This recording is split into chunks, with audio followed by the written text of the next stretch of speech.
এই নাও divorce paper, জলদি sign করো। তোমার মতো এরকম বেকার হাজবেন্ডের সাথে আমি আর সংসার করব না। জলদি সাইন করো। কি ব্যাপার, হা করে কি দেখছো? হ্যাঁ, কথা কি কানে যায় নাই? তোমার মতো বেকার হাজবেন্ডের সাথে না আমি একদিনও থাকবো না। সো ফাস্ট সাইন করো।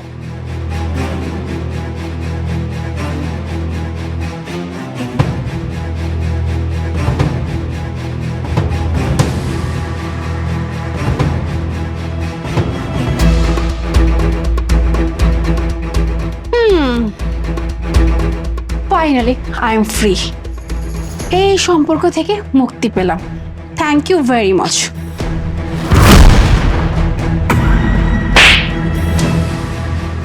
তোর কত বড় সাহস! হ্যাঁ, তুই আমার হাত কেন ধরলি? তুই কি এখন আমার হাজব্যান্ড? তুই আমার হাজব্যান্ড না।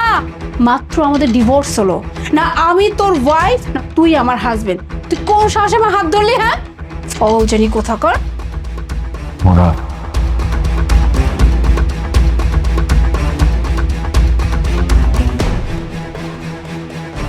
ঠিকই বলছো মোনা, আমার মতো মানুষের সাথে সংসার করা যায় নাকি? আর এই দুনিয়াতে না ওই মায়া, মমতা, মহব্বত, যত্ন, আদর এসব কিছু বলতে কিচ্ছু হয় না। এই দুনিয়াতে যা আছে সবই সবই টাকার খেলা। আমি তো বেকার না, আমি তো বেকার। আমি তো বেকার। তো বেকার তোমাকে কে থাকতে বলেছে শুনি? হ্যাঁ, কতবার করে বলেছিলাম আলিফ, সময় থাকতে এখনো কিছু করো, কিছু করো না। কিছু তো করতে পারলে না। বউয়ের ঘাড়ে বসে বসে শুধু খেতেই পারলে। হ্যাঁ, আর তুমি কি ভাবছো? হ্যাঁ, এরকম একজন বেকার স্বামীর সাথে আমি সংসার করেই যাব, করেই যাব। এত বোকামে আমি না। আরে যে স্বামী একটা সিগারেট খাওয়ার জন্য বউর কাছ থেকে টাকা নিবে, মুনা আমাকে 20 টাকা দাও তো, এক কাপ চা খাবে, মুনা আমাকে 10 টাকা দাও তো, এইরকম বেকার স্বামীর সাথে আমি আমি সংসার করব? বেকার আছো না, বেকারই থাকো। মোনা, আমি না তোমাকে অনেক ভালোবাসছিলাম। আমি ভাবছিলাম যে তুমি মানুষটা আমার জীবনে সব ক্ষেত্রে, সব সিচুয়েশনে আমার পাশে থাকবা, কিন্তু আমি ভুলছিলাম।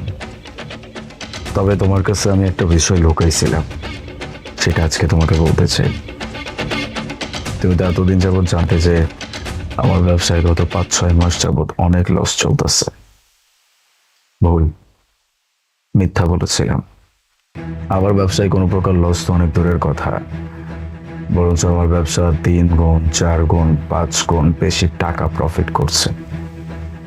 আমি তোমাকে শুধু মিথ্যা বলছিলাম এটার জন্য যে আমি দেখতে চেয়েছিলাম যে আমার ভালোবাসার মানুষটা আমার সাথে সব রকম সিচুয়েশনে কেমন ভাবে ট্রিট করে আমাকে। আর দেখো, আজকে সবকিছু আমার চোখের সামনে। By the way, one more thing, তুমি যে মানুষটার সাথে প্ল্যান করে আমাকে ডিভোর্স দিয়ে চলে যাচ্ছ, যাকে ভালোবেসে চলে যাচ্ছ, সেই মানুষটা আমার সাথে প্ল্যান করে তোমার সাথে ভালোবাসার নাটক করেছে। আর সে আর কেউ না, আমার নতুন ড্রাইভার। কি কি কি বললে তুমি?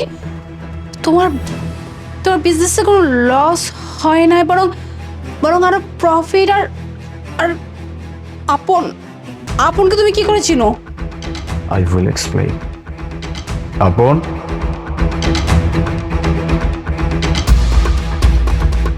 হ্যাঁ ম্যাম, স্যার যা বলতেছে সত্য কথা। স্যারের কথা মতোই আপনার সঙ্গে আমি প্রেমের নাটক করছি, আর বাদবাকিটা তো সব আপনার চোখের সামনেই। যাও। জি স্যার। বললাম না মোনা, অনেক ভালোবাসছিলাম তোমাকে। আমি না ঘুণাক করে এটা চিন্তা করতে পারি নাই যে আমার ভালোবাসার মানুষটা আমাকে আমাকে শুধুমাত্র আমার বেকারত্বের জন্য আমাকে ছেড়ে চলে যাবে।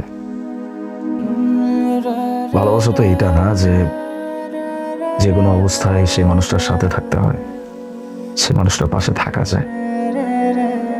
এত ভালোবাসার পরেও আমি মানুষটা তোমাকে আপনই করতে পারি নাই।